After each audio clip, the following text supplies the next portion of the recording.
हैं कि आप बटन दबाएंगे और मिसाइल फायर हो जाएगी, आप बटन दबाएंगे और किस तरीके से इसमें बारूद निकलेगा, बंदूक निकलेगी, गोली निकलेगी, जो आप कई बार बाहर से देखते होंगे, लेकिन सी न्यूज़ पर आप एक्सक्लूसिव इसको अंदर से भी देख सकते हैं किस तरीके से। ये एक रोबोटिक म्यूल है। तो बेसिकली ऑपरेशन के दौरान जब भी कभी अगर हमें कभी लॉजिस्टिक सस्टेनेंस की ज़रूरत होती है तो हम रोबोटिक म्यूल का इस्तेमाल करके बिना अपनी कैजुअलिटी उठाए हम चीज़ों को आगे से आगे पहुंचा सकते हैं। T9 मशीन पिस्टल है, तो अकॉर्डिंगली इसकी मैगजीन कैपेसिटी उस तरीके से 100 मीटर की रेंज में आपका जो तयशुदा टारगेट है इंडिविजुअल वेपन के तहत इसमें रोल में यूटिलाइज करके इसको यूज़ किया जा सकता है। तो यहाँ जो ये पूरा दिखाया गया है किस तरीके से पाक आर्मी सरेंडर कर रही है। मशीन्स वैसे भी दिखती हैं जो हम लोग पिक्चरों में देखते हैं। ये साको स्नाइपर राइफल है जो कि मतलब अगेन वेरी एक्यूरेट और डे और नाइट दोनों में आप इफेक्टिवली इसको यूज़ कर सकते हैं। पता कि वेपन्स जो होते थे वो रशिया वगैरह से लिए जाते थे, आज की डेट में made in India products use हो रहे हैं। तो यहाँ पर बेसिकली आप जो फोटोग्राफ्स देख रहे हैं ये आपके 1971 वॉर के फोटोग्राफ्स हैं कि पत्तों से छुपाया जाता है लोगों को। आप देख सकते हैं आर्मी के जवान हैं जो खड़े हुए हैं, बैठे हुए हैं, पता नहीं चल रहा है। तो ये पाकिस्तान आर्मी की जो 32 पंजाब रेजिमेंट थी उसके कमांडिंग ऑफिसर की चेयर है। लखनऊ के राजभवन में आज आम जनता के लिए खुशी का दिन है, क्योंकि राजभवन के दरवाजे आम जनता के लिए आज खोले गए हैं और राजभवन के अंदर अलग अलग विभाग, अलग अलग लोग, अलग अलग संगठन की प्रदर्शनी यहाँ पर देखने को मिल रही है। कार्यक्रम चूँकि फल, सब्जी और फूलों का है, लेकिन यहाँ पे अन्य प्रदर्शनियाँ भी देखने को मिली। आज जब लखनऊ के इस प्रांगण में, राजभवन के दूसरे प्रांगण में हम पहुँचते हैं तो यहाँ पर आप देख सकते हैं कि इधर से अगर शुरू करेंगे तो भारत सरकार संचार मंत्रालय डाक विभाग द्वारा डाक टिकट प्रदर्शनी लखनऊ लगाई गई है। उसके थोड़ा सा आगे बढ़ेंगे तो आर्मी की एक प्रदर्शनी है जहां पर आर्मी से जुड़े इक्विपमेंट्स लगे हुए हैं, वहां भी चलेंगे, आर्मी के लोगों से बात करने की कोशिश भी करेंगे। उससे पहले आप देख सकते हैं कि भारतीय सब्जी अनुसंधान संस्था वाराणसी, आचार्य नरेंद्र देव कृषि एवं प्रौद्योगिकी विश्वविद्यालय कुमारगंज अयोध्या, सरदार वल्लभ भाई पटेल कृषि एवं प्रौद्योगिकी विश्वविद्यालय मेरठ, रेशम निदेशालय लखनऊ, तरह तरह की प्रदर्शनी यहाँ पर लगी हुई है। इधर कारागार विभाग उत्तर प्रदेश की प्रदर्शनी है जहाँ पर जेल से जुड़े लोग, कैदी अपनी चीज़ें बनाते हैं और उसकी प्रदर्शनी लगती है ताकि लोग ये देख सकें कि किस तरीके से प्रशासन, शासन कैदियों में एक ऊर्जा और नवसंचार की भावना को प्रदर्शित कर रहा है। उसके आगे बढ़ेंगे तो क्षेत्रीय खाद्य अनुसंधान एवं विश्लेषण केंद्र आरफ्रैक लखनऊ की प्रदर्शनी है। फिर केंद्रीय औषधीय एवं सगंध पौधा संस्थान लखनऊ की प्रदर्शनी है। तरह तरह की प्रदर्शनी आपको देखने को मिलेंगी। साथ में उद्यान विभाग उत्तर प्रदेश की प्रदर्शनी है।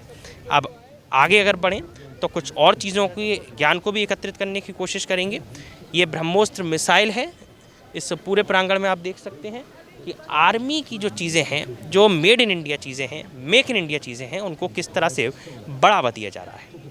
अब हम आर्मी के कुछ ऑफिसर्स के पास चलेंगे और उनसे जानने की कोशिश करेंगे कि आखिरकार किस तरह से ये प्रदर्शनी है, क्या कुछ इसका संदेश है। मेरे पीछे आप देख सकते हैं आर्मी की एक प्रदर्शनी यहाँ पर लगी हुई है जहाँ पर आर्मी के इक्विपमेंट्स, हथियारों को किस तरह से हमारे जवान उपयोग करते हैं, किस तरह से सरहद की रक्षा की जाती है, किस तरीके से आप देख सकते हैं ब्रह्मोस्त्र मिसाइल एक बनी हुई है। अलग अलग प्लेटफॉर्म्स बने हुए हैं जहां पर तरह तरह के इक्विपमेंट्स डिस्प्ले है। कुछ आर्मी के ऑफिशियल्स भी हमारे साथ मौजूद हैं बात करने के लिए। उनसे जानकारी एकत्रित करने की कोशिश करेंगे कि क्या कुछ कार्यक्रम है, क्या कार्यक्रम की महत्वता है। सर, क्या शुभ नाम है आपका? मैं कर्नल दीपक सिंह भदौरिया। सर, ये जो पूरा प्रोग्राम है, इस प्रोग्राम में क्या आर्मी डिस्प्ले कर रही है और किस तरीके से लोग उसको समझ पा रहे हैं? इसमें बेसिकली आर्मी किस तरीके से देश के युवाओं को साथ में लेकर के आगे बढ़ रही है और साथ ही साथ जो स्वदेशीकरण है कि जिसमें मेड इन इंडिया और मेक इन इंडिया के तहत जितनी भी वेपन, इक्विपमेंट और जितने भी ऑपरेशनल चीज़ों में मददगार होने वाले उपकरण हैं, किस तरीके से हम उनको देश में ही बना करके और हर प्रकार की विपरीत स्थितियां जो आएंगी उस तरीके से किस तरीके से हम देश को सुरक्षित करके आगे बढ़ रहे हैं, उस चीज़ को दर्शाने के लिए वेपन और इक्विपमेंट का डिस्प्ले ऑर्गेनाइज किया। सर, सारे वेपन और सारे equipments made in India products के हैं या फिर अलग अन्य देशों के भी प्रोडक्ट्स हम जो यूज़ करते हैं? इसमें आपके मेड इन इंडिया और मेक इन इंडिया दोनों कैटेगरी के हैं। कुल मिला के जो बढ़ावा दिया जा रहा है वो मेक इन इंडिया और मेड इन इंडिया पर ये पूरा रोल मॉडल है। पूरा स्वदेशीकरण और देश के युवा को फर्दर प्रेरित करना कि किस तरीके से छोटी छोटी चीज़ों को लेकर के भी संगठित करके हम देश के विकास में आगे बढ़ सकते हैं। आज के जनरेशन्स के लिए क्या कुछ एक उद्देश्य होना चाहिए जो लोग ये समझें कि हमारी जो आर्मी है हमारी इतनी सशक्तिकरण की चीज़ें कर रही है, सदृढ़ता से लोगों के लिए कर रही है, और किस तरह से लोगों को एक यहाँ से सीख लेनी चाहिए? सीख या मैसेज यही है, सब कुछ देश के लिए है, सब कुछ देश के लिए, यही सीख है। अगर इस सोच से हम आगे बढ़ रहे हैं तो निश्चित रूप से हमारा देश उस ऊंचाई पर पहुंचेगा जिस ऊंचाई पर हम सब इसको देखना चाहते हैं। आप थे हमारे साथ आर्मी के कर्नल DS भदौरिया, जो ये बता रहे थे कि किस तरीके से हिंदुस्तान सशक्तिकरण की ओर बढ़ रहा है और किस तरीके से make in India, made in India को बढ़ावा मिले। हम आगे बढ़ेंगे और कर्नल साहब से जानने की कोशिश करेंगे कि क्या कुछ इक्विपमेंट्स हैं और किस तरीके से देश ये मेड इन इंडिया और मेक इन इंडिया को बढ़ावा देना। सर, जैसे सबसे छोटा एग्जांपल हम लेते हैं, ये रिसेंटली इंडक्टेड आपका मल्टी मोड हैंड ग्रेनेड है, जिसकी किलिंग रेडियस आपकी 8 मीटर की होती है और इफ़ेक्टिवली मतलब इसको ये हर इंडिविजुअल के पास में होता है और अकॉर्डिंगली आसपास इसकी लिथैलिटी जोन जो है उसमें सब कुछ इसमें बर्बाद किया जा सकता है। नेक्स्ट जो आप ये देख रहे हैं ये आपकी जो है T9 मशीन पिस्टल है, तो अकॉर्डिंगली इसकी मैगजीन कैपेसिटी उस तरीके से 100 मीटर की रेंज में आपका जो तयशुदा टारगेट है इंडिविजुअल वेपन के तहत इसमें रोल में यूटिलाइज़ करके इसको यूज़ किया जा सकता है। नेक्स्ट अगर हम देखते हैं तो ये आपकी SMG MP9 राइफ़ल है अलॉन्ग विद द साइलेंसर। तो इसमें बेसिकली आपका पर्सनल वेपन की कैटेगरी में है और आप इसको बोलें तो क्या है कि सेकंड वेपन, जैसे एक तो प्राइमरी वेपन हमारा पर्सनल राइफ़ल हो गई, तो उसके साथ में ये हमारा जो है सेकेंडरी जो आर्म होता है वो है। ये आपका न्यूली इंडक्टेड जो है सिग राइफ़ल है, तो अकॉर्डिंगली इसमें भी जैसे कि 5.56 कैलिबर से 7.62 कैलिबर में प्रोग्रेस करने के तहत इस हथियार को इंडियन आर्मी में वापस लाया गया है। ये जो आप वेपन देख रहे हैं ये हमारी बेसिकली अपना जो 5.56 mm इंसास राइफ़ल थी उसकी मॉडर्न किटिंग इक्विपमेंट है, तो जिसकी वजह से जो ये आपका यूज़र फ्रेंडली ज़्यादा है और साथ ही साथ क्या है कि इसमें हैंडलिंग के अलावा आपको एक कॉम्पैक्ट करके एक कोई भी सोल्जर किसी भी तरह के टेरेन में, भले ही वो हाई एल्टीट्यूड एरिया है, भले ही आपका वो जंगल या डेजर्ट टेरेन है या फिर आपका प्लेन के इलाके में कोई भी लड़ाई है, तो वहाँ पे इसको इस तरह से इफेक्टिवली यूज़ किया जाता है। सब लाइट वेटेड वेपन्स होते होंगे। बिल्कुल, बेसिकली आप जो भी कैटेगरी आपने देखी ये आपकी पर्सनल वेपन की कैटेगरी में है। ये अभी लेटेस्ट जो इंडक्शन है ये अपनी AK-203 है, जो कि हमारा अमेठी में ही आपकी बन रही है एंड अकॉर्डिंगली आने वाले टाइम में ये हमारा जो है बेसिक पर्सनल वेपन होगा, जिसमें हम 5.56 mm इंसास राइफल से प्रोग्रेस होकर के आपका AK-203 में हम वापस उस तरीके से पूरी इन्वेंट्री जो है हमारी इस पे बेस होगी। ये जो है आपकी नेगेव LMG है। ये इसका बेसिक रोल ये होता है कहीं पे भी हम अगर असॉल्ट के लिए या फिर कहीं पे भी हमारी टीम अगर किसी ऑपरेशन को अंजाम दे रही है तो सपोर्ट फायर देने के लिए आपका जो है इस वेपन का यूज़ किया जाता है and very effective 7.62 mm calibre belted ammunition और रेट ऑफ फायर आपका मतलब इस लेवल का कि मतलब सामने कोई भी अगर टारगेट है उसको इफेक्टिवली बर्बाद किया जा सकता है। कुछ सर आगे मशीन्स वैसे भी दिखती हैं जो हम लोग पिक्चरों में देखते हैं या अलग अलग मूवीज़ में देखते हैं जहाँ से फायर किया जाता है। अभी जैसे उसमें मैं आपको बताना चाहूँगा ये जो है लेटेस्ट आपका जो इंडक्टेड जो साको स्नाइपर राइफल है, ये साको स्नाइपर राइफल है जो कि मतलब अगेन वेरी एक्यूरेट और डे और नाइट दोनों में आप इफेक्टिवली इसको यूज़ कर सकते हैं। तो पूरे नाइट में विजन बड़ा क्लियर है, में भी आपका विजन क्लियर है एंड अकॉर्डिंगली पिन पॉइंट मतलब छोटे से छोटे अगर टारगेट का कहीं पे भी अगर विजिबल है इफेक्टिवली इंगेज किया जा सकता है। पहले ये देखा जाता था कि वेपन्स जो होते थे वो रशिया वगैरह से लिए जाते थे, आज की डेट में made in India products use हो रहे हैं। तो कितने ये आज का भारत है, आज का भारत है, हर चैलेंज के लिए रेडी है, तो इसीलिए मतलब पूरा जज्बा और जब देश की चीज़ें हम उपयोग में ला रहे हैं तो सोल्जर का जो जज्बा और जो मोटिवेशन वो और बढ़ता है। और इसमें ये ग्रेनेड लॉन्चर है आपके जी, ये आपका 84 mm रॉकेट लॉन्चर है। ये आपका same anti tank guided missile है जो आपका बेसिकली टैंक के बरखिलाफ जिसका इस्तेमाल किया जाता है। ये वो इक्विपमेंट्स हैं जो हम लोग मूवीज़ वगैरह में देखते हैं कि किस तरीके से उसमें जैसे बॉर्डर 2 आया या कोई आई तो उसमें डाला इस तरीके जी। तो अभी लाइक बॉर्डर 1 बॉर्डर 2 तो वो आपका हिस्ट्री को दर्शाता है, बट आज के जो ऑपरेशंस जैसे हमने हाल में ऑप सिंदूर देखा तो ये किस तरीके से तीनों सेनाओं ने मिल करके और साथ ही साथ किस तरह से सिविल एडमिनिस्ट्रेशन और लोकल अथॉरिटीज़ ने भी हर भरसक अपना सपोर्ट दे करके और इट वाज कि मतलब पूरा देश एकजुट होकर के उसने हर भरसक चुनौती को मतलब जो प्रॉम्प्ट रिस्पांस होना चाहिए था वो देना चाहिए। Thank you sir. आप थे कर्नल साहब जो बता रहे थे कितने इक्विपमेंट्स हमारे साथ आज यहाँ मौजूद हैं जो भारत का प्रत्येक नागरिक देख सकता है कि मेड इन इंडिया और मेक इन इंडिया को किस तरीके से बढ़ावा दिया जा रहा है। कुछ आर्मी के इतिहास और गौरवशाली पलों को भी यहाँ अलंकृत कर दिया गया है, उसकी भी जानकारी एकत्रित करने की कोशिश करेंगे सर से। बटालियन जब से रेज हुई है तब से जितने भी मुख्य आपके ऑपरेशन या कोई भी जंग जो लड़ी गई है तो बटालियन ने उसमें बढ़ चढ़कर हिस्सा लिया है। तो यहाँ पर बेसिकली आप जो फोटोग्राफ्स देख रहे हैं ये आपके 1971 वॉर के फ़ोटोग्राफ्स हैं, जिसमें कि मतलब जैसे जस्ट छोटा सा एक उदाहरण, ये जो आप चेयर देख रहे हैं तो ये पाकिस्तान आर्मी की जो 32 पंजाब रेजिमेंट थी उसके कमांडिंग ऑफिसर की चेयर है। तो जब वहाँ पे शोलाज वहाँ पे पहुँचे तो वो पूरी बटालियन को किस तरीके से जहाँ उनकी जगह थी वो दिखाई गई। और ये आप देख सकते हैं फाइनली किस तरीके से जो अपनी पाकिस्तान की जो 1702 ब्रिगेड थी उन्होंने किस तरीके से हमारे सामने सरेंडर किया, जहाँ पे जिसमें बटालियन ने मुख्य भूमिका निभाई। अच्छा सर, ये बड़ा एक गौरवशाली इतिहास है जो बड़ा कम देखने को मिलता है, या तो डॉक्यूमेंट्रीज में देखने को मिलता है या मूवीज़ में, क्योंकि हर आदमी कैंट एरिया में नहीं जा सकता। तो यहाँ जो ये पूरा दिखाया गया है किस तरीके से पाक आर्मी सरेंडर कर रही है, शोल्स एट द बोगरा 16 दिसंबर 1971। उसके बाद दूसरा है पाक आर्मी सरेंडर टू वैलियंट शोलास, जो आपके पाकिस्तान आर्मी के जो जीओसी थे उस टाइम पे 16 पाक डिवीज़न के, उन्होंने जो है ये सरेंडर किया था मेजर जनरल एल.एस. लहल के सामने, जो कि उस टाइम पे जीओसी 20 माउंटेन डिव थे हमारे। और साथ ही साथ जैसे आप देख सकते हैं जो बैटल ऑफ हिली थी, तो बैटल ऑफ हिली में पूरा जो है बटालियन ने अहम योगदान निभाया और उस तरीके से एकजुट होकर के पूरे ऑपरेशन को अंजाम दिया गया और जो सफलता थी उसको पाया गया। बिल्कुल, कहीं ना कहीं एक बड़ा गौरवशाली इतिहास हिंदुस्तान का यहाँ पर अलंकृत किया गया है। आप देख सकते हैं कर्नल साहब बता रहे थे किस तरीके से इन तस्वीरों को आप लाइव देख सकते हैं सी न्यूज़ भारत के माध्यम से, कि ये वो तस्वीरें हैं जो बहुत ही रेयर पाई जाती हैं। और यहाँ पर जितनी प्रदर्शनी है make in India, made in India को बढ़ावा देने के साथ साथ इंडिया के इतिहास को और इंडिया के आने वाले भविष्य को अलंकृत कर रहे हैं। लोग वहाँ नारे भी लगा रहे हैं, भारत माता की जय के नारे घोष से यहाँ पूरा वातावरण गूंज रहा है।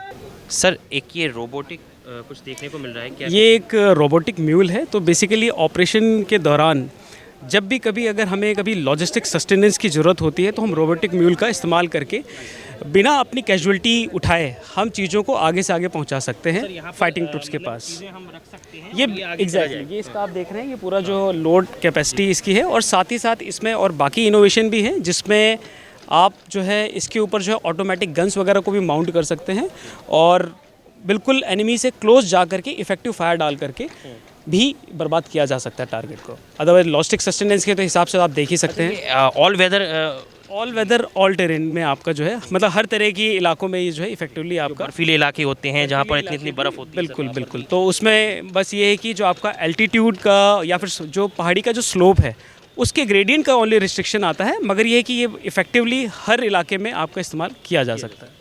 तो जैसे कि वो जो थे वो वेपन्स थे, फिर हम आते हैं इतिहास की ओर, अब आते हैं हम नई टेक्नोलॉजी की ओर। तो इंडिया हर एक तरीके से आगे बढ़ रहा है। आगे और क्या इक्विपमेंट्स होंगे सर, जैसे ये सैटेलाइट वगैरह आगे नजर आ जैसे रहे हैं? आप देख रहे हैं कि ये आपका जो है MKBT सिग्नल इक्विपमेंट है। तो इसमें बेसिकली कहीं पे भी अगर कम्युनिकेशन कट ऑफ होने की अगर गुंजाइश है तो ये टर्मिनल इस्टेब्लिश करके हम कहीं पे भी जो है आपका इफेक्टिव कम्युनिकेशन इंश्योर कर सकते हैं। कुल मिला के हम ये बोलें कभी भी हम जो है कम्युनिकेशन ब्लैकआउट जोन में हम नहीं जाएंगे हर समय। हाई टेरेंस हो, कितनी भी चीज़ें बिल्कुल। अभी जैसे रिसेंट पास्ट में ही जब प्राकृतिक आपदाएं हुई कहीं कहीं पर, तो उस टाइम पे भी जब कम्युनिकेशन बाकी ब्लैकआउट हो रहा था तो उस टाइम पे MKBT और इन सब बाकी इक्विपमेंट्स के तहत कम्युनिकेशन को इंश्योर किया गया। और कम्युनिकेशन अगर कहीं पे भी इफेक्टिव है तो कहीं पर भी किसी भी प्रकार की मदद पहुंचाई जा सकती है, किसी भी प्रकार का ऑपरेशन अंजाम दिया जा सकता है। आगे और भी इक्विपमेंट्स हैं सर, कुछ कैंपस जी? आपके कई तरह के रेडियो सेट इक्विपमेंट्स हैं। तो ये इफ़ेक्टिवली जो है इन्फेंट्री बटालियन में मतलब हर लेवल पे आपके मौजूद हैं। अगर हम आगे देखते हैं तो अभी जैसे ड्रोन वॉरफेयर में भी उतना ही एडवांसमेंट चल रहा है। तो अभी आप देखेंगे तो ये जो है आपके जो है रिस्पेक्टिव जो ड्रोन्स हैं ये इफ़ेक्टिवली इंडियन आर्मी के द्वारा यूज़ किए जा रहे हैं। इसमें जैसे जस्ट एक मैं आपको छोटा सा एग्जांपल दिखाना चाहूँगा। जैसे ये आपका जो है माइक्रो ड्रोन है जो कि कैनिस्टर लॉन्च्ड है। तो इसको इफ़ेक्टिवली कभी भी अगर हमें क्लोज़ आपकी एनिमी की जानकारी चाहिए तो इसको इफ़ेक्टिवली यूज़ किया जा सकता है। और साथ ही साथ इसमें आपका कोई भी डिटैचमेंट लगा करके हम रिस्पेक्टिव एरिया में कोई भी एम्यूनिशन भी डिलीवर कर सकते हैं। अभी इसमें जैसे एक जो हम बोलते हैं स्पाई ड्रोन की कैटेगरी में, नैनो ड्रोन की कैटेगरी में ये ब्लैक हॉर्नेट है। अच्छा, ये हम स्पाई की तरह यूज़ कर सकते हैं। यस। तो इफ़ेक्टिवली जैसे आप देख सकते हैं इसका लाइट वेट और किस तरीके का मतलब बिल्कुल एनिमी के क्लोज जा कर के भी बिना किसी आवाज़ को किए हुए मैक्सिमम पॉसिबल इन्फॉर्मेशन हम गेन कर सकते हैं। और ये जितनी भी ड्रोन्स की सर जो टेक्नोलॉजी है, सारी चीज़ें हैं, वो भी इंडिया से ही इनहर्टेड हैं? एग्जैक्टली तो मतलब अभी जैसे हमने देखा रशिया यूक्रेन वॉर है, या फिर अभी आज के टाइम पे जितने भी हमने ईरान कॉन्फ्लिक्ट भी देखा, तो जो ड्रोन वॉरफेयर है ये कहीं ना कहीं थोड़ा सा फ्यूचर की तरफ, जो फ्यूचर वॉरफेयर है इसी डायरेक्शन में जाएगा। तो उसके तहत इंडिया पूरी तरह तैयार है, और साथ ही साथ जो अपना रिसर्च एंड डेवलपमेंट है वो भी बड़े लेवल पे चल रहा है, और जिसके तहत मैक्सिमम चीज़ें आपकी जो है make and made in India available है। आर्मी के इक्विपमेंट्स के बाद अब बारी आती है गाड़ियों की, वो गाड़ियाँ जो हर एक टेम्परेचर में, हर एक एल्टीट्यूड में उपयोग होती है। कई बार आपने मूवीज़ में देखा होगा कि पत्तों से छुपाया जाता है लोगों को। आप देख सकते हैं आर्मी के जवान हैं जो खड़े हुए हैं, बैठे हुए हैं, पता नहीं चल रहा है। ये गाड़ी है जो ये उपयोग की जाती है, कई बार आप देखते होंगे मूवीज़ में और चीज़ों में। सर क्या शुभ नाम है? सर मैं सुबेदार रूपराम 29 पैरा एसएफ। ये जो गाड़ियाँ लगी हुई हैं, ये इनके बारे में अगर आप हमें कुछ जानकारी दें। जी, ये गाड़ी है, इसका नाम है RTTS। ये पैरा स्पेशल फोर्सेज के लिए फर्स्ट में कोई भी इक्विपमेंट या वेपन न्यू जनरेशन का आता है, उसको स्पेशली फोर्स के लिए स्पेशल दिया जाता है, जो कि हमें RTTS पैरा स्पेशल फोर्स के लिए दी गई है। ये हर प्रकार के टेरेन में काम करती है, और हमें ऑपरेशन के दौरान या किसी भी एक्सरसाइज के दौरान इसको हम इस्तेमाल में लेते हैं, जैसे कि डिजर्ट में। आगे बढ़ें तो जी, जैसे ये और गाड़ियाँ हैं, ये भी सब हाई एल्टीट्यूड वगैरह में उपयोग होती हैं। इसका नाम है sir ATV, all vehicle terrain. इसमें हम 5 से 6 या 7 बंदों को, क्रू को ले जा सकते हैं। इसमें हैवी लोड्स कैरी कर सकते हैं, वेपन और इक्विपमेंट को कैरी कर सकते हैं, और ये कैसे भी टेरेन में, जैसे कि रेगिस्तान जैसे टेरेन में, एक जगह से दूसरे स्थान पर ले जाने में हमें सहूलियत मिलती है। अब आप देख सकते हैं लोग जो यहाँ आ रहे हैं वो भी बड़ा अलंकृत महसूस कर रहे हैं। क्या शुभ नाम है आपका? जी परमेंद्र गुज्जर। कहाँ से आए हैं? मैं बागपत से जी। बागपत से आप आए हैं, जो प्रदर्शनी में आप घूम रहे हैं, कैसा लग रहा है आपको? अब आर्मी के जो आप पिक्चरों में देखते हैं उनके साथ आप बैठे हुए हैं, और बड़े ही एक अलग फीलिंग भी आ रही होगी, कैसा लग रहा है? बहुत बढ़िया हो रहा, बहुत अच्छा लग रहा जी। अच्छा लग रहा है। और भी लोगों से जानकारी एकत्रित करने की कोशिश करेंगे। आप ये देख सकते हैं, ये एक व्हीकल है। ये सर कौन सा व्हीकल है? सर ये व्हीकल है, आर्मडो व्हीकल है। इसके ऊपर हम हैवी व्हीकल माउंटेड कर सकते हैं, और चलते हुए टारगेट या हमें जल्दी से टारगेट को बर्बाद करना होता है, उस दौरान हम इस व्हीकल को तेज़ी से भगा सकते हैं, और कैसे भी टेरेन में इससे हैवी मशीन गन, जैसे कि इसके ऊपर अभी एक MMG माउंट हो रखी है और एक जवान है, और ये water proof bullet proof vehicle है। ये अंदर से भी देख सकते हैं क्या हम लोग? इसको आप अंदर से देख सकते हैं। ओपन कर सकते हैं तो वाटर बुलेट प्रूफ है, पूरा बुलेट प्रूफ है। जी जी, ये पूरा एक अलग तरह का इक्विपमेंट आपको देखने को मिलेगा, जो आप कई बार बाहर से देखते होंगे, लेकिन सी न्यूज़ पर आप एक्सक्लूसिव इसको अंदर से भी देख सकते हैं। किस तरीके से जवान यहाँ बैठते हैं, एक जवान यहाँ बैठ सकता है, एक वहाँ बैठ सकता है, और एक ऊपर खड़ा होता है जो पूरे ये वायुमंडल में नज़र रखा रहता है। जी, 60 किलोमीटर प्रति घंटा की स्पीड पकड़ सकता है। क्या शुभ नाम है सर? ये हवलदार अशोक सिंह 16 राजपूत। क्या बता रहे हैं इसके बारे में? ये महिंद्रा कंपनी का स्वदेशी वेपन है। ये QRT के लिए बेहतर बख्तरबंद गाड़ी है। ये 60 सेकंड में 12 सेकंड 60 किलोमीटर प्रति घंटा की स्पीड पकड़ सकता है। ये 2+ टायर है, इसके 4x4 है। तो ये कहीं पर भी ले जा सकते हैं और बेहतर तरीके ILT में कहीं भी इसको माउंट कर सकते हैं। जो लोग ये बात करते हैं कि हिंदुस्तान में क्या हो रहा है, उन्हें ये प्रदर्शनी में आना चाहिए और देखना चाहिए कि हिंदुस्तान सरकार किस तरीके से लोगों के पैसे का उपयोग कर रही है, सदुपयोग कर रही है, और किस तरीके से हमारे जवानों को सशक्तिकरण की ओर बढ़ा रही है। आगे और भी कुछ वाहन है जिनको आप देख सकते हैं। ये टाटा योद्धा व्हीकल है जो टाटा कंपनी का है, और इस तरीके से आप देखेंगे कि ये योद्धा, हमारे जो जवान हैं उनको योद्धा कह के यहाँ पर क्रेडिट किया गया है।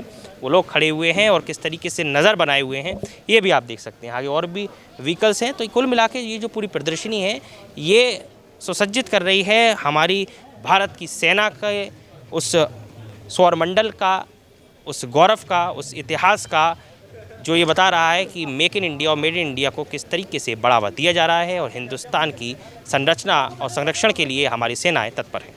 हम इस समय आर्मी के उस व्हीकल के अंदर बैठे हैं जिसको आपने कई पिक्चरों में देखा होगा। ये आर्माडो एक व्हीकल है, स्पेशल व्हीकल है, जहाँ से आप देख सकते हैं एक आर्म्ड मैन, यानी कि हिंदुस्तान भारत की सेना का वो जवान जो आपकी सुरक्षा के लिए ऊपर मुस्तैद है। एक जवान यहाँ बैठेगा और इस गाड़ी को चलाएगा, दूसरा जवान यहाँ बैठेगा और कंट्रोल्स लेगा, देखेगा कहाँ जाना है, रोड मैप तैयार करेगा। पीछे एक आदमी बैठेगा, इसमें 4 लोग बैठ सकते हैं। और आप देखिए इस पूरी गाड़ी को अगर आप देखेंगे कहीं ना कहीं तो इसमें अलग वजन आप देखेंगे। ऊपर देखिए एक जवान खड़े हुए हैं और ये बंदूक वगैरह लिए हुए हैं। तो तरह तरह की चीज़ें आप इसमें देख सकते हैं, किस तरीके से आपकी सुरक्षा के लिए ये इक्विपमेंट्स तैयार किए जाते हैं। इसमें आप देखेंगे अलग अलग बटन्स हैं, कोई मशीन के लिए है, जैसे आप मूवीज़ वगैरह में देखते हैं कि आप बटन दबाएंगे और मिसाइल फायर हो जाएगी, आप बटन दबाएंगे और किस तरीके से इसमें से बारूद निकलेगा, बंदूक निकलेगी, गोली निकलेगी। तो तरह तरह की चीज़ें भी आप यहाँ से देख सकते हैं। प्रदर्शनी में जब आगे बढ़ते हैं तो आर्मी के बाद एक जो ये सबकी ध्यान आकर्षित करता है, लिखा है युवा आपदा मित्र scheme NCC in action for disaster response. आज बात आपदा की कई गुना ज़्यादा होती है, क्योंकि अभी हाल ही में कई ऐसे घटनाक्रम हुए जिसके बाद ये सवाल जाहिर होते हैं कि आखिरकार जो हमारे देश की रक्षा कर रहे हैं, जो हमारी रक्षा कर रहे हैं, वो किस तरीके से मैनेजमेंट करते हैं। मेरे साथ आज ऑफिसर्स भी बात करने के लिए हैं और हम जानने की कोशिश करेंगे ये क्या पूरा डिस्प्ले है और किस तरीके से ये उपयोगी है। सर क्या शुभ नाम है? लेफ्टिनेंट कर्नल अनिमेश राय। सर हम दर्शकों को ये जानना चाहते हैं और दिखाना चाहते हैं कि क्या कुछ ये पूरा एक डिस्प्ले है और किस तरीके से जो एम्पावरमेंट है, जो लोगों की रिस्पॉन्सिबिलिटी को आप लेते हैं, उनको रक्षा करते हैं, वो किस तरीके से आप इसको। ये जो है नेशनल डिजास्टर मैनेजमेंट अथॉरिटी के इसके साथ MOU हुआ है, जो पूरे इंडिया भर में 2,37,326 कैडेट्स को ट्रेन करना, जिसमें कि नेशनल कैडेट कोर शामिल है, नेशनल सर्विस स्कीम शामिल है, नेहरू युवा केंद्र संगठन शामिल है, भारत स्काउट्स एंड गाइड्स। पूरे इंडिया में करीब 1 लाख NCC कैडेट्स को ट्रेन करना है, जो किसी भी आपदा के वक्त ये as a community first responder के तौर पे ये अपने सोसाइटी और अपने समाज की सेवा में जा सकें। तो सर ये सारे के सारे NCC से जुड़े लोग होते हैं या आर्मी के कुछ लोग भी इसमें? नहीं, ये NCC के लिए स्पेशली दिया गया। NCC मैंने बताया और NSS बताया, NYKS बताया and BSN Bharat scouts and guides, ये सारे संगठन जो युवा संगठन है। जैसे यहाँ पे कुछ डिस्प्ले में चीजें ये वो 15 डिस्प्ले आइटम, ये एक हमारी ERK किट बोली जाती है, जिसका नाम है इमरजेंसी रिस्पॉन्डर किट। इसमें कुल 15 आइटम है। जो भी बच्चा ये ट्रेनिंग पाएगा युवा आपदा मित्र स्कीम के तहत, उस बच्चे को ये किट दिया जाएगा और एक सर्टिफिकेट मिलेगा और एक 5 साल के लिए 3 लाख का इंश्योरेंस भी, लाइफ इंश्योरेंस दिया जाएगा इन सारे। सर बताया जा रहा है पहली बार ये प्रदर्शनी यहाँ पर लगी है, क्या कुछ उद्देश्य और क्या कुछ लोगों को सीखा? लखनऊ में ये प्रदर्शनी पहली बार लगी, लेकिन इससे पहले ये सारे बच्चे जो हैं ये national during RDC Republic day camp के दौरान इन्होंने अपना प्रदर्शन किया और इन्हें विभिन्न डिग्निटरीज़ को ब्रीफ किया इसके बारे में। सर जी, लखनऊ में सर जब ये पहली बार लगती है तो क्या कुछ उद्देश्य होना चाहिए और क्या कुछ लोगों को इससे सीखना चाहिए? नहीं, ये सबसे पहले ये कि हमारे आजकल देखते हैं कि इतने सारे डिजास्टर हो रहे हैं, जो हमारी SDMA state disaster management SDRF और या SDMA अथॉरिटी है, जिसको पूरे किसी भी आपदा के लिए प्रबंधन के लिए लगाई गई है, उनको हम कैसे एडिशनल फोर्स दे सकें, उसलिए इन कैडेट्स को तैयार किया गया है, ताकि एक समाज के पहले रिस्पॉन्डर बन के उनके एडिशनल फोर्स बन के रीइंफोर्समेंट के लिए जाके और समाज की सेवा कर सके ज़रूरत जब भी पड़े। ये बेसिकली SDRF और NDRF को किस तरीके से असिस्ट कर सकते हैं उसको लेकर ये उनके जो भी कार्य, जो भी आपदा आती है, जो कार्य SDRF करेगा वो उनको सहायता के लिए है, ये एडिशनल फोर्स के तौर पे। जैसे मेडिकल की हो गए या मेडिकल के अलावा जब उनको इवैक्यूएशन ड्रिल हो गई, इवैक्यूएशन में सहायता करेंगे, सारे चीज़ों में इनके लिए ये बच्चे जाएंगे। बिल्कुल। और कुछ बताना चाहें सर, कुछ एडिशनल? ये एडिशनल ये बताना चाहूँगा कि यूपी के अंदर ऐसे 25 ज़िले निर्धारित किए गए हैं जिनमें कि ये ट्रेनिंग दी जाएगी और वो कैडेट्स इन्हीं 25 ज़िलों को बिलोंग करेंगे, वो ये ट्रेनिंग उनको दी जाएगी अंडर स्कीम युवा आपदा मित्र स्कीम के तहत। ये पूरी एक स्कीम है जिसको सर बता रहे थे कि किस तरीके से हम skill India, made in India, make in India और हिंदुस्तान को बचाने और बढ़ाने के लिए किस तरीके से बढ़ावा दे रहे हैं, या ये पूरा NCC जो लगा हुआ है हिंदुस्तान को आगे बढ़ाने में, हिंदुस्तान को बेहतर राष्ट्र बनाने में, वो किस तरीके से अपना योगदान निर्धारित कर रहे हैं। आज राजभवन के इस मनोरम दृश्य में अलग अलग लोग, अलग अलग संगठन, अलग अलग एजेंसियां अपनी प्रदर्शनी देती हैं। मेरे संग कुछ NCC के लोग भी मौजूद हैं, उनसे भी जानने की कोशिश करेंगे क्या कुछ पूरा कार्यक्रम है, क्या इसमें विशेषता रहती है। क्या शुभ नाम है? सर मेरा नाम पुष्पेंद्र पटेल है। ये जो पूरा कार्यक्रम हो रहा है, आप NCC?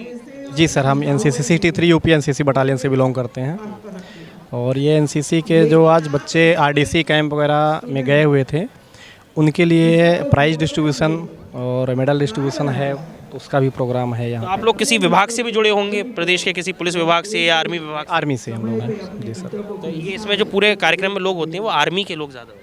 हाँ, इसमें जो आज का प्रोग्राम होता है, ये आरडीसी के बच्चे जो आते हैं उनको पूरे प्रदेश के, उत्तर प्रदेश के जो यूपी डायरेक्टेड के, उनको सबको प्रोत्साहन देने के लिए मैम, आज जो गवर्नर मैम है उनके द्वारा उनको प्रोत्साहन। आपका क्या शुभ नाम है? मेरा नाम हौलदार सुमन कुमार भारती है और मैं 63 यूपी एनसीसी बटालियन से हूँ। कैसा लग रहा है इस कार्यक्रम में? बहुत अच्छा लग रहा है इस कार्यक्रम में आकर, और इस कार्यक्रम में हमारे बच्चों ने भागीदारी ली है और उनकी परफॉर्मेंस अभी चलेगी, और जिन्होंने पूरे एनसीसी के अंदर उत्कृष्ट काम किए हैं उनको आज पुरस्कृत की जाएगी अपने गवर्नर मैम के थ्रू। आज उत्तर प्रदेश का राजभवन जो प्रदर्शनी लगा रहा है या लोगों को दिखा रहा है, लोगों को आमंत्रित कर रहा है, आम जनता से ये आग्रह कर रहा है कि आप आइए, हिंदुस्तान के गौरव को देखिए, हिंदुस्तान के इतिहास को देखिए, बढ़ते हिंदुस्तान को देखिए, हिंदुस्तान के भविष्य से जुड़िए और किस तरीके से हमारी भारत की सेना, हमारे भारत के अलग अलग विंग्स, चाहे एनसीसी हो, चाहे सेना हो, चाहे थल सेना हो, चाहे वायु सेना हो, चाहे कोई सा भी एक अलग अलग विंग हिंदुस्तान के जो भी हों, वो ये प्रदर्शित कर रहे हैं कि किस तरीके से एक भारत श्रेष्ठ भारत, सशक्त भारत की नींव रख दी गई है और अब भारत आगे बढ़ रहा है। आज जब हम राजभवन के प्रांगण में पहुंचते हैं और ये पाते हैं कि कृषि विभाग ही नहीं, उद्यान विभाग ही नहीं या अन्य विभाग ही नहीं, बल्कि हर एक एजेंसी अपना एक अहम योगदान प्रदर्शित कर रहे हैं और बता रहे हैं कि वो किस तरीके से कार्य योजनाबद्ध तरीके से आगे बढ़ रहे हैं, एक भारत श्रेष्ठ भारत के साथ। कैमरामैन अपूर्व के साथ ऋषभ सक्सेना, राजभवन लखनऊ से, सी न्यूज़ भारत के लिए।